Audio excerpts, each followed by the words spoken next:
Hello বন্ধুরা, আজকে যাচ্ছি বাংলাদেশের স্বনামধন্য কীর্তন শিল্পী পূজা বুদ্ধের বিয়েতে। তো চলুন বিয়েতে গিয়ে কি কি করি আপনাদের আজকে দেখাবো।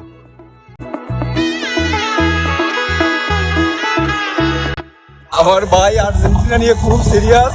আর্জেন্টিনা যদি হারিয়ে যায় আমার ভাই দেশ ছাড়া হয়ে যাবে।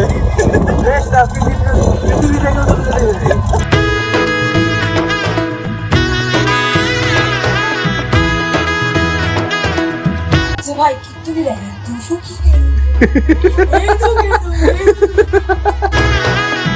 এলো এলো এলো কি গোধূলি জীবনে ডানা মেলে একশোটা প্রজাপতি মনে চাওয়া পাওয়া ছিল যত এতদিন ধরে পেল সবই পূর্ণতা বিবাহ বাসরে বেঁধেছি তোমাকে এই সাত পাকে চার হাত যেন এক হয়ে থাকে কোনেরই তো সাজে অন্তরে আজে আনলে তুমি ভালোবাসা